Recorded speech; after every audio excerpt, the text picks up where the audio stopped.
practice lecture series in continuation to what we have left yesterday. That is, we were doing factors affecting fixed capital requirements, wherein there are total 12 points and we have discussed 6 points in detail. So we'll be continuing the next 6 points in today's lecture. So as you can all see on the board, we have prepared a code for remembering the 12 points. What the code was? It's written in capital. Sana clicks pick, where pick includes 2 C's, of seat. Remember, the word clicks and the word of are just used for sentence formation, right? So Sana clicks pick of seat. This is your code word for remembering the fixed capital requirement factors, right? Let's move on to point number 7. Point number 7 stands for C. What's the full form? It's competitive factor class. We all know that the business world is full of competition. It's very important for a business product or for a business firm to keep itself up to date so as to survive the competition. है ना? As the very famous saying goes, it's survival of the fittest. है ना? सबसे common example अगर हम या सबसे tough competition अगर हम देखेंगे तो वो है टेलीकॉम इंडस्ट्री में, where एयरटेल, जियो, वी, ये सब आपको इतने सारे ऑफर्स देते हैं. अब एयरटेल अगर आपको एक प्लान 139 में देता है तो जियो दूसरे ही दिन उस प्लान को 129 में आपके लिए ऑफर करता है. So customer point of view से there are so many options for a customer in such markets, right? Customer definitely will go to a product where he or she is getting the best quality product at a lower rate or at a subsidized rates, right? So अगर हम competitive factor की बात करें, so it is one of the most important factor in deciding whether the fixed capital requirement of the company will rise up or will go down. How it is very important. See, if I have to survive in the business world, if I am an organization, अगर मैं एक company हूँ और मुझे इस business में survive करना है तो मुझे मेरा कॉम्पिटिटर क्या कर रहा है उस पर नजर रखनी है. नजर ही नहीं रखनी है सिर्फ, मुझे उसके साथ में अपने प्रोसेसेस को भी चेंज करना है सो दैट मैं पीछे ना रह जाऊं. सो जब कंपटीशन की बात आती है, the company has to be ready to adopt the changes. For example, अगर मेरी कॉम्पिटिटर कंपनी ऑटोमेशन में जाती है, for example, my competitor company goes for automation. एक particular product है, मान लीजिए क्लॉथ मैन्युफैक्चरिंग. हम लोग manually cloth manufactures machines use करते हैं, बट मान लीजिए मेरी कॉम्पिटिटिव कंपनी जो है वो सडनली ऐसी मशीन्स लेकर आती है जो फुल्ली ऑटोमेटेड है. ऑटोमेटेड होने की वजह से जो फटीग होता है मैन पावर का, जो वो थक जाते हैं, वो कम होगा, प्रोडक्शन ज़्यादा होगा, क्वालिटी में इंक्रीज होगा, सेल्स में इंक्रीज होगा. सो कहीं ना कहीं मैं मैनुअल मशीन्स यूज कर रही हूँ तो मैं उससे पीछे रह जा रही हूँ, विच आई कैन नॉट सर्वाइव और आई कैन नॉट रेजिस्ट और आई कैन नॉट, मैं उसको झेल नहीं सकती. अगर मैं पीछे रहती हूँ तो मैं मार्केट से बाहर जाऊंगी. So to keep myself updated, I also will be going for automation, for which I will have to purchase new machinery, for which I have to invest new fixed capital. So based on which market or which conditions आप हो, आप किस market में हो, क्या उस market में competition ज़्यादा है, कॉम्पिटिटर्स बहुत एडवांस्ड है, या आप अकेले राजा हो। आप अकेले राजा हो तो आपको कोई कंपटीशन की ज़रूरत नहीं है। क्या आपकी मोनोपोली है या आप एक परफेक्ट कंपटीशन मार्केट में हैं, उस पर डिपेंड करता है कि आपका फिक्स्ड कैपिटल रिक्वायरमेंट कैसा रहेगा। ठीक है, now coming on to another C, coming on to point number C, that is consumer preferences. The next point is consumer preferences. Consumer or customer is the king. Business में या आज मैं जो भी प्रोडक्ट बना रही हूँ, वो उसका एक लौता मोटिव होता है कंज्यूमर को खुश करना, उसके एक्सपेक्टेशंस को मीट करना। सो अगर मेरे कंज्यूमर के प्रेफरेंसेस चेंज होते हैं, for example in the current scenario of covid wherein the entire world is going digital, I repeat, in the current scenario where the entire world is going digital, people are preferring laptops, mobile phones and digital things, wherein क्योंकि सब कुछ तो online हो चुका है, तो ऐसे condition में जो प्रेफरेंस है वो मैनुअल से डिजिटल में शिफ्ट हो रहा है। So I as a company, if I have to grab the opportunity, I also have to expand my operations. मुझे भी अपने business को change करना पड़ेगा कि मैं manual products छोड़कर अब automated products, digital products में shift करूँ। So point number 8 is about consumer preferences. Consumer preferences, for example, mobile phone manufacturers, एक टाइम था जब सिंपल मोबाइल फोन्स चलते थे। The example will take mobile. एक टाइम था जब सिंपल मोबाइल फोन्स चलते थे, वो ऐसे ऐसे बटन वाले और लॉन्ग से वायर वाले। आज के ज़माने में वी प्रेफर टच पैड्स वाले phone with 2 cameras, dual cameras, 3 cameras, focus वाले। सो जैसे जैसे कंज्यूमर के प्रेफरेंसेस चेंज होते हैं, वैसे वैसे कंपनीज अपने प्रोडक्ट्स को भी चेंज करती है। प्रोडक्ट को चेंज करना इज नॉट ईजी। उसको चेंज करने के लिए, न्यू इनोवेशंस लाने के लिए बहुत सारी मशीनरीज, बहुत सारा प्रोडक्ट्स, बहुत सारा फिक्स्ड कैपिटल न्यू लाना पड़ता है। So if the company gives importance to customer, the company gives importance to the preferences of the consumer, the company wants to be fit enough to survive in the competitive market, definitely the company has to expand its fixed capital, right? So let's do a quick revision. हम तब यहाँ तक एक quick revision करते हैं। Point number 1 was साना का point देखते हैं, size of business, where size is directly proportional to fixed capital. Arrangement of subcontract, आप कितना आउटसोर्सिंग फैसिलिटी यूज कर सकते हैं उस पर डिपेंड करेगा fixed capital. If you can outsource more, your fixed capital investment will be less, but if you can not lend or outsource it to some other party, you have to invest more. Nature of business, 2 natures, manufacturing and trading. Manufacturing, which is involved in production, fixed capital requirement will be more. Trading, which is involved in distribution of products, fixed capital requirement will be less. Trading में working capital ज़्यादा लगेगा, हम आने वाले classes में देखेंगे। Acquisition of old assets, if I can purchase purana assets, if I can purchase old assets, there's no need of acquiring new assets, and so जो मेरा investment है fixed capital में वो comparatively कम होगा। Population trend, कुछ products ऐसे हैं जो basic necessity के होते हैं और जैसे जैसे population बढ़ता है वैसे वैसे वो प्रोडक्ट्स की डिमांड भी बढ़ेगी, जैसे कि कपड़ा, घर, कंस्ट्रक्शन का सामान, खाने का सामान।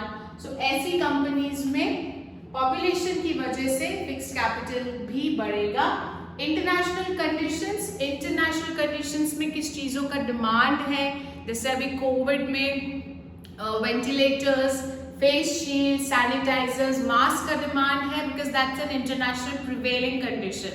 तो उस अपॉर्चुनिटी को ग्रैब करने के लिए आपको फिक्स्ड कैपिटल बढ़ाना पड़ेगा। Competitive factor, if there is a tough competition in the market, everyone is going into automation, तो आपको अगर सर्वाइव करना है तो आपको भी कॉम्पिटिशन को टक्कर देना पड़ेगा और आपको भी न्यू टेक्नोलॉजी एडॉप्ट करनी पड़ेगी, जिसके लिए फिक्स्ड कैपिटल में इन्वेस्ट करना पड़ेगा।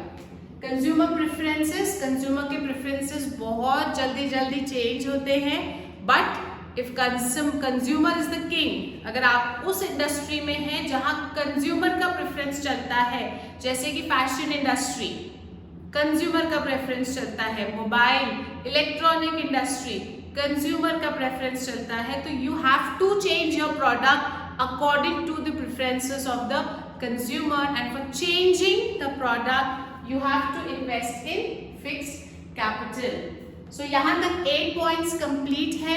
चलो अभी हम चलते हैं लास्ट 4 पॉइंट्स पे, right. Coming two point number 9, S stands for scope of business. Scope of business में आपको ये जानना है कि वो बिजनेस का जो एरिया है, जो बिजनेस जिन एरिया को सर्व करता है या वो जो प्रोडक्शन करता है वो किस स्केल पर करता है। Is the production being done on large scale, medium scale और small scale, right. So scope of business, what is your scope? If the business is being done on a large scale, the scope of the business is large.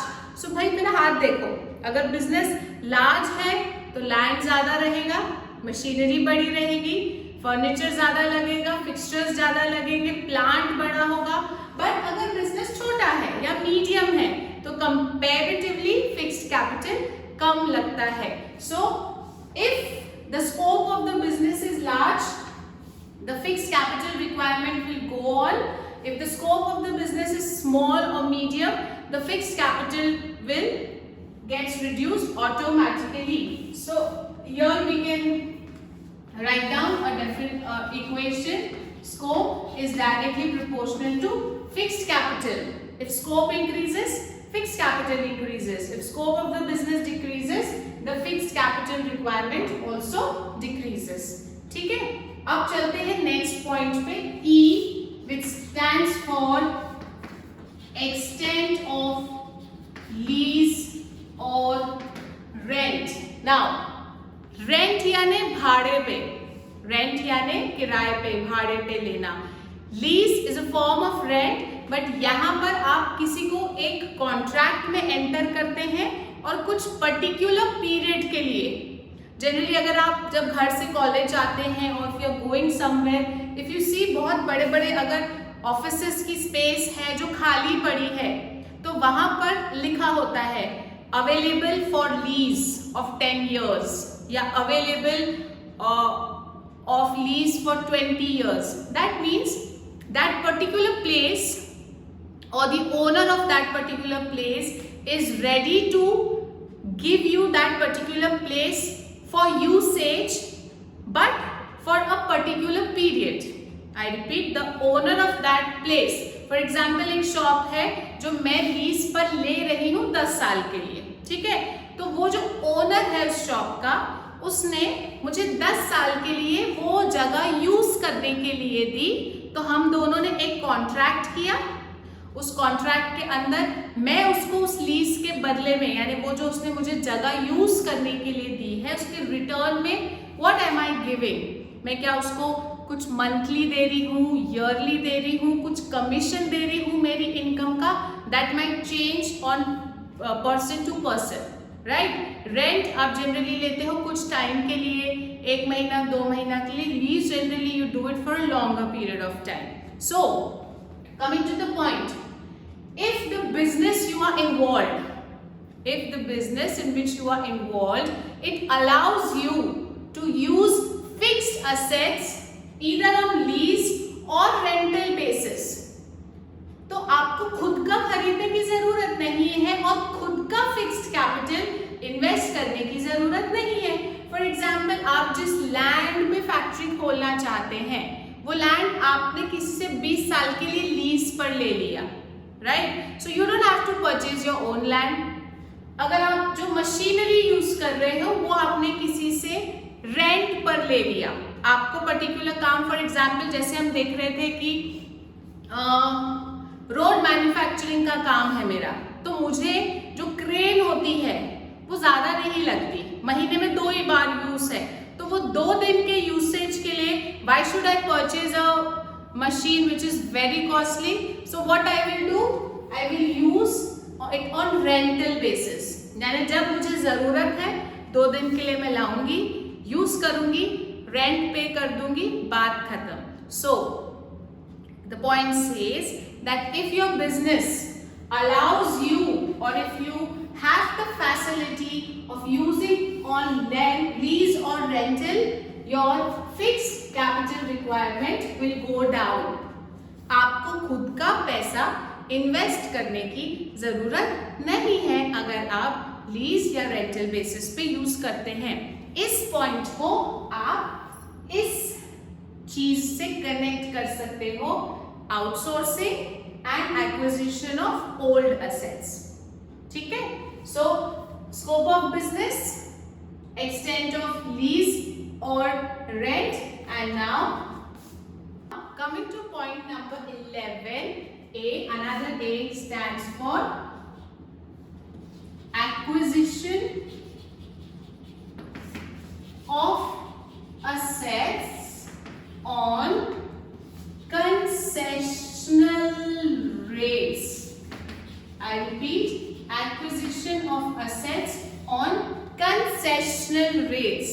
Concession means at a subsidized rate, at a discounted rate.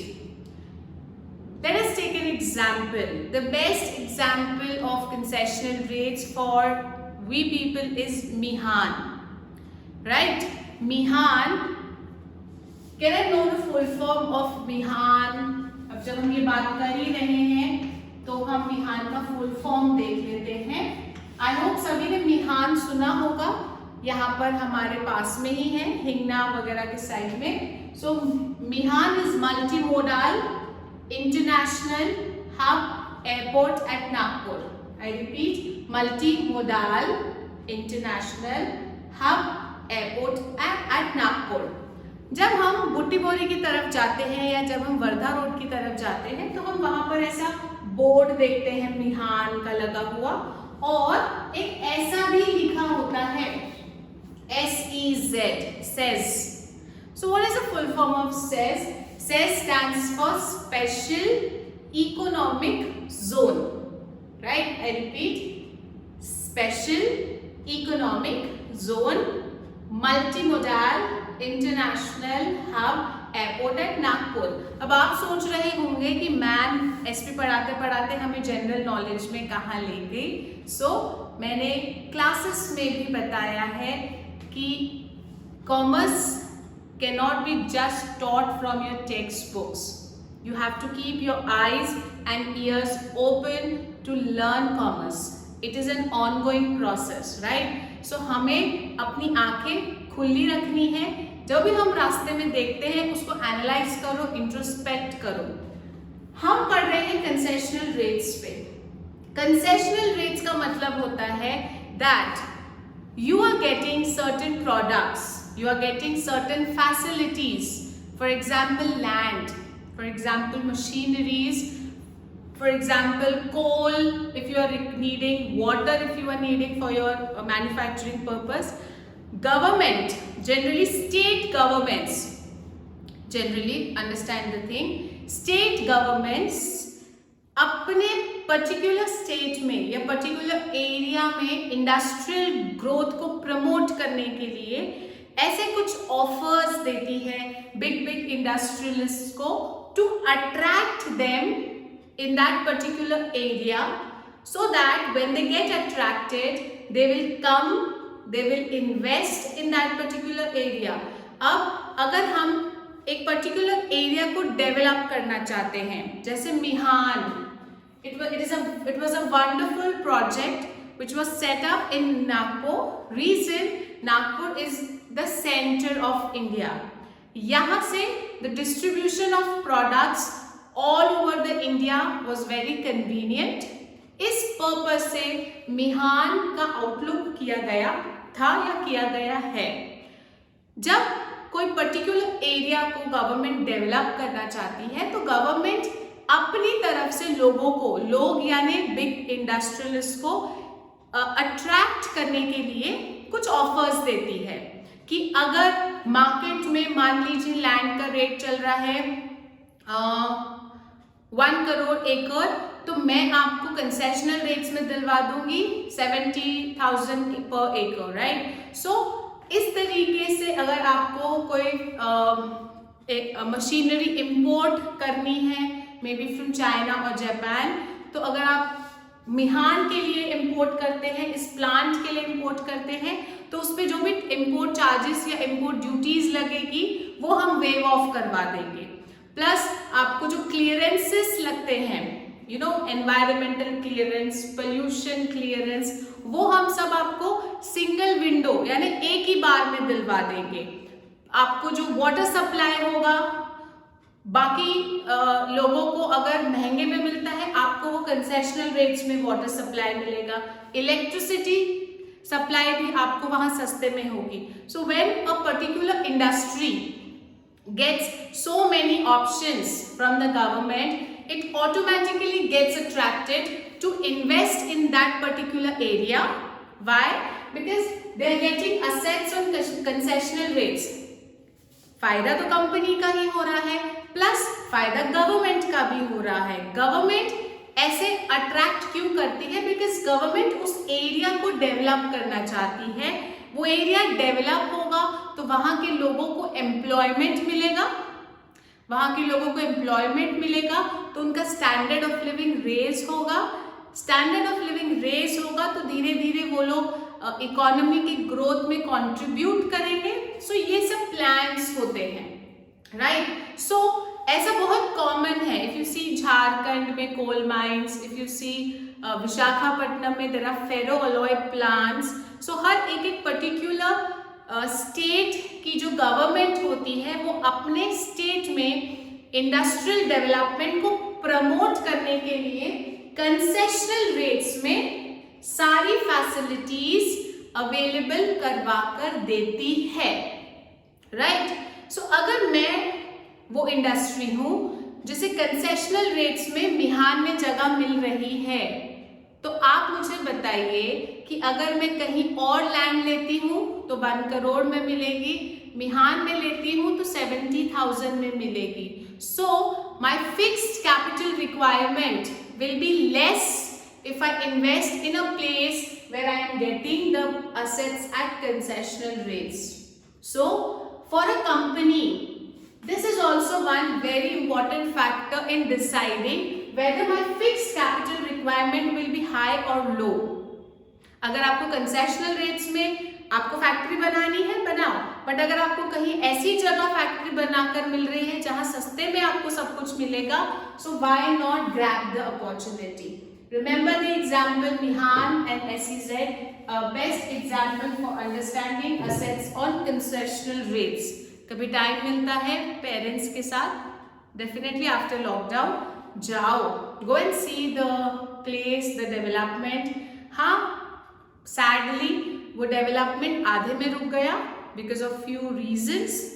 Let's not go into that. But अगर वो बन जाता है तो trust me, Mihan would be one of the turning point in the history of Nagpur, right? So acquisition of assets on concessional rates. Last point में हम आएंगे, the T. T stands for trend in economy. The trend in economy. Trend का मतलब होता है ongoing, currently market में क्या चल रहा है, currently मार्केट में क्या चल रहा है, उस ट्रेंड को फॉलो करने के लिए, उस ट्रेंड को फॉलो करने के लिए कंपनीज को कॉम्पिटिटिव रहना जरूरी है, और अगर इकोनॉमी में अपनी पोजीशन बनाकर रखनी है तो कंपनीज को उस ट्रेंड को, द ऑनगोइंग सिनेरियो जो करंटली चल रहा है उसको एडाप्ट करने के लिए कंपनीज को अपने आप को अपग्रेड करना पड़ता है। जैसे कि हम सब ऑनलाइन वर्जन से, डिजिटल वर्जन से काफी दूर रहते थे, है ना, बट वर्क फ्रॉम होम जो फैक्टर है वो कभी इंडियंस ने एक्सपीरियंस किया ही नहीं था, क्योंकि हम सबका ये मानना था कि घर से काम कैसे हो सकता है यार, right? But because of this Covid the trend has changed. Now maximum companies, in fact 83% of companies, according to a latest survey, 83% companies of India are allowing the employees to work from home. What is this? This is a change in the trend. अब जब वो घर से काम कर रहे हैं तो different digital versions are being explored. Zoom हमने तो कभी सुना नहीं था, Microsoft Teams, various LMS जो हम यूज करते हैं assessments के लिए, ये सब क्या है? Now companies are investing more in the research and development of such new digital versions, right? क्यों? क्योंकि वो उस ट्रेंड को, उस ऑनगोइंग सिनेरियो को एंगेज करना चाहते हैं, कॉम्पिटिटिवनेस रखना चाहते हैं और अपने आप को उस मार्केट का किंग बनाना चाहते हैं। सो अगर आप ट्रेंड को फॉलो करते हैं, अगर आप ऑनगोइंग सिनेरियो को पूरा करना चाहते हैं, तो ऑब्वियस है आपको आपके फिक्स्ड कैपिटल में इन्वेस्टमेंट्स करने पड़ सकते हैं, right? So with this class we end up with all the 12 points of factors affecting fixed capital requirements. The code is SANA. Clicks, pick of seat. The words which I have emphasized: SANA, pick and seat. SANA, pick and seat are the code words. Again I'm saying there's no particular procedure or there is no particular sequence कि आपको ऐसे ही learn करना है. As per your convenience you can learn the points. So with this we end up for the day. Keep studying, keep practicing. Take care of yourself. Bye bye.